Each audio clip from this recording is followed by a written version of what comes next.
Assalamualaikum warahmatullahi wabarakatuh. Selamat pagi, berjumpa lagi dengan Ibu ya. Di sini Ibu langsung saja akan membahas ada pelajaran ekonomi, masalah ekonomi, dan sistem ekonomi. Nah, masalah dalam rumah tangga tidak terlepas dari yang namanya masalah ekonomi. Nah, pada dasarnya, masalah ekonomi ini menyangkut produksi, distribusi, dan konsumsi. Ketiga masalah tersebut adalah masalah ekonomi klasik. Nah, adapun masalah ekonomi modern adalah barang apa yang akan diproduksi, bagaimana cara memproduksi, dan untuk siapa barang diproduksi. Nah, yang pertama kita akan membahas tentang masalah ekonomi klasik. Ini berhubungan atau menekankan pada tiga, tiga pokok ya. Yang pertama ada masalah produksi. Nah, masalah produksi berhubungan dengan bagaimana cara memproduksi barang yang dibutuhkan oleh masyarakat. Karena keadaan masyarakat yang heterogen menyebabkan barang dan jasa yang diproduksi beragam dan tidak hanya satu barang yang dibutuhkan. Nah, karena kebutuhan manusia yang tidak terbatas membuat produsen berpikir barang dan jasa yang harus diproduksi terlebih dahulu dengan sumber daya yang terbatas. Nah, ini produsen memikirkan cara produksinya seperti apa dan untuk barang yang diproduksi itu harus sesuai dengan keinginan masyarakat atau yang dibutuhkan oleh masyarakat. Yang kedua ada masalah distribusi. Di sini dalam masalah distribusi adalah apakah barang dan jasa yang dihasilkan oleh produsen sampai ke konsumen dengan cara yang tepat. Oleh karena itu dibutuhkan sarana dan prasarana yang memadai agar distribusi itu berjalan lancar. Sarana dan prasarana yang dibutuhkan tergantung dari kondisi produsen, hasil produksi, dan lingkungan masyarakat. Yang selanjutnya ada masalah konsumsi. Nah, masalah konsumsi ini berkaitan dengan apakah barang dan jasa yang sudah dihasilkan benar-benar dapat dikonsumsi oleh masyarakat yang memerlukan, artinya tepat sasaran. Nah, dikarenakan ada kemungkinan barang dan jasa yang tidak dapat dikonsumsi karena harganya terlalu mahal atau barang dan jasa tersebut tidak sampai ke masyarakat yang dibutuhkan. Selanjutnya adalah masalah ekonomi modern. Di sini menekankan atau berkaitan dengan pertanyaan, yaitu barang yang akan diproduksi, bagaimana cara memproduksi, dan untuk siapa barang diproduksi. Jadi kita bahas satu-satu. Yang pertama, barang yang akan diproduksi. Nah, ini menyangkut barang apa yang akan diproduksi dan berapa jumlahnya. Jadi, masyarakat harus menentukan berapa banyak masing-masing barang dan jasa yang akan diproduksi dan kapan yang akan diproduksi. Nah, tentu saja hal ini berhubungan dengan keinginan dan kebutuhan konsumen. Karena kebutuhan konsumen itu beragam ya, tidak hanya satu. Lanjutnya bagaimana cara memproduksinya? Masyarakat harus menentukan siapa yang akan melakukan produksi dengan sumber daya apa dan teknik produksi apa yang digunakan, siapa yang bertani dan siapa yang mengajar. Apakah perusahaan dijalankan dengan tenaga mesin atau tenaga manusia? Karena di Indonesia ini merupakan negara berkembang di mana kemajuan teknologi tidak berkembang begitu pesat sehingga lebih banyak menggunakan tenaga manusia. Jadi ini berimbas kepada hasil ya. Hasilnya ini kalau menggunakan tenaga manusia hasilnya akan diproduksi dengan kecepatan yang lambat ya. Berbeda dengan negara yang maju. Mereka banyak menggunakan tenaga mesin. Selanjutnya, untuk siapa barang diproduksi? Nah, untuk siapa barang diproduksi ini ditujukan kepada siapa ya. Ini menyangkut pendistribusian barang ke seluruh lapisan masyarakat. Siapa sih yang akan menikmati hasil dari aktivitas ekonomi ini? Nah, contohnya ya, Pertamina memproduksi LPG lalu didistribusikan untuk masyarakat. Nah, bahan bakar FB juga digunakan oleh industri. Nah, seperti itu ya. Selanjutnya ada sistem ekonomi. Sistem ekonomi. Pengertian sistem ekonomi merupakan seperangkat susunan dan kerangka kerja untuk mengambil keputusan-keputusan yang mendasar tentang ekonomi. Nah, pada dasarnya sistem ekonomi ini dibagi menjadi tiga. Yang pertama yaitu sistem ekonomi kapitalis. Ini berasal dari bahasa Prancis yang artinya laissez, yang berarti biarlah mereka melakukan pekerjaan sesuai dengan keinginan mereka. Di sini tidak ada campur tangan pemerintah ya nak ya. Di sini bebas, memberikan kebebasan kepada anggota masyarakatnya. Dia bersaing penuh melakukan kegiatan ekonomi.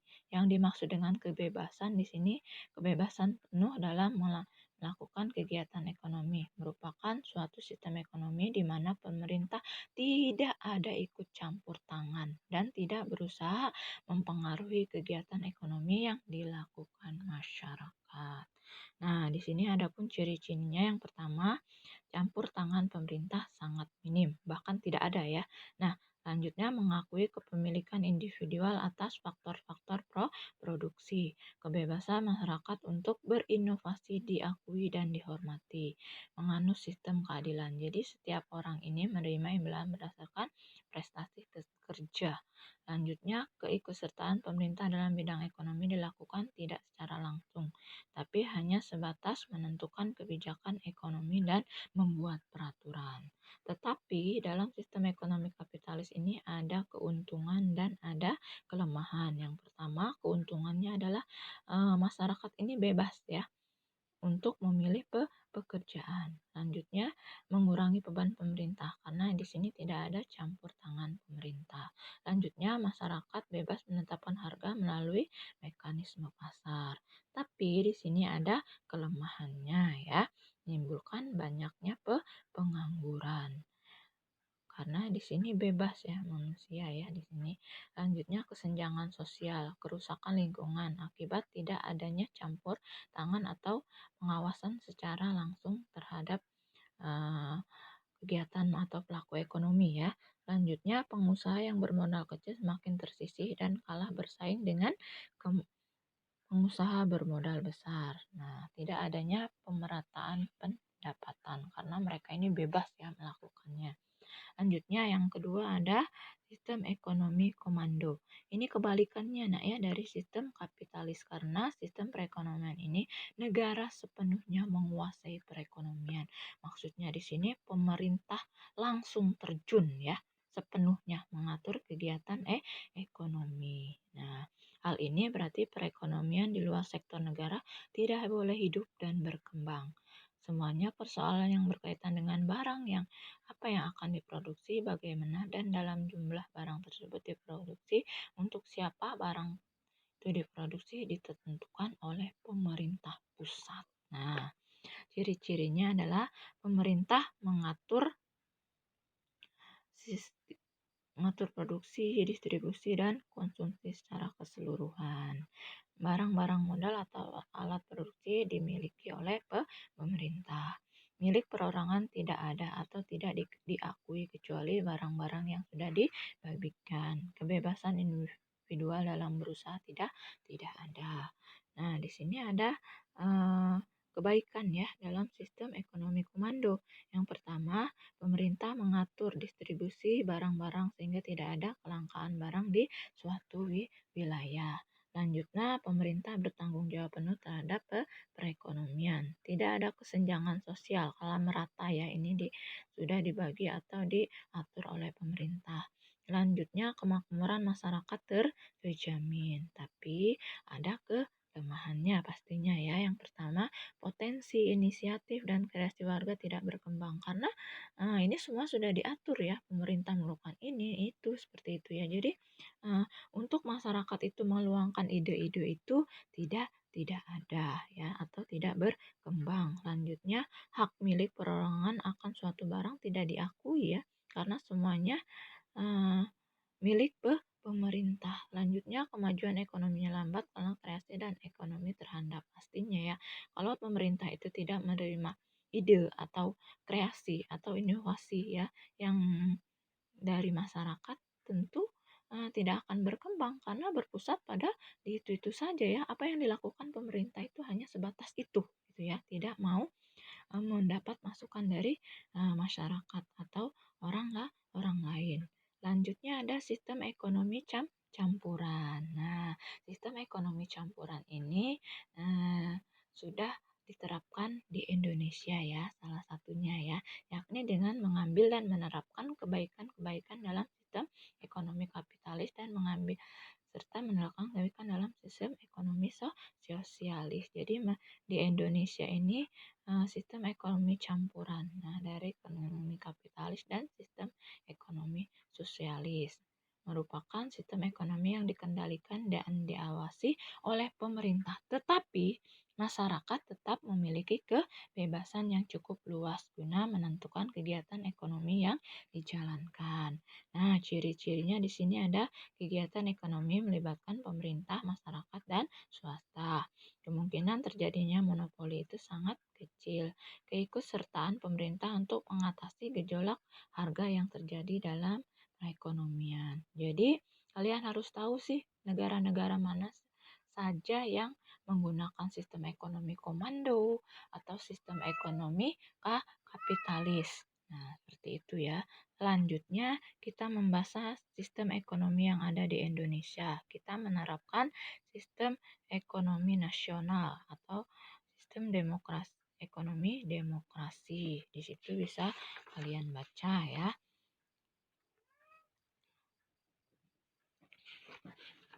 Selanjutnya, cara memecahkan masalah ekonomi. Pastinya setiap negara itu berbeda-beda ya persediaan sumber dayanya. Sepertinya sumber daya yang ada di Indonesia ini terbatas ya, baik tenaga kerja, modal maupun kewirausahaan. Jadi, saat memutuskan barang apa yang akan diproduksi, bagaimana memproduksi dan untuk siapa. Pada kenyataannya memutuskan bagaimana mengalokasikan sumber daya yang dimiliki untuk berbagai komoditi dan jasa yang beragam ya. Manusia dihadapkan pada kenyataan yang tidak dapat terelakkan, yaitu barang-barang yang relatif langka dibandingkan dengan kebutuhan manusia yang tidak terbatas karena setiap masyarakat harus membuat pilihan atas input dan output perekonomian. Input barang dan jasa digunakan untuk produksi barang dan jasa menggunakan teknologi yang dipadukan yang dimiliki untuk memadukan berbagai input dalam rangka menghasilkan output. Output adalah berbagai barang atau jasa yang telah dihasilkan dari proses produksi untuk dikonsumsi atau diproses kembali. Jadi kalau di Indonesia ini kebutuhan sumber daya alam terbatas ya dan kebutuhan manusia tidak terbatas. Jadi kita kembali lagi kepada masyarakat ya. Bagaimana cara kita mengendalikan sumber daya tersebut supaya dipakai sesuai dengan kebutuhan ya. Jadi itu penjelasan di bab 2. Jadi untuk UTS bulan ini ya, UTS akhir di pertengahan ini bab 1 dan bab 2. Nah, untuk di bab 2 itu kalian pelajari ya tentang negara mana yang menggunakan sistem ekonomi kapitalis, ciri-cirinya apa ya. Seperti itu ya, sistem ekonomi komando itu dilakukan oleh beberapa negara. Nah, silakan kalian pelajari negara-negara mana saja. Kalau di Indonesia sudah jelas ya, menggunakan sistem ekonomi campuran karena di sini ada campur tangan pemerintah tetapi masyarakat dibebaskan ya seperti itu untuk melakukan kegiatan ekonomi. Nah, itu saja penjelasan dari Ibu. Semangat untuk UTS-nya, semoga berhasil. Ibu akhiri. Assalamualaikum warahmatullahi wabarakatuh.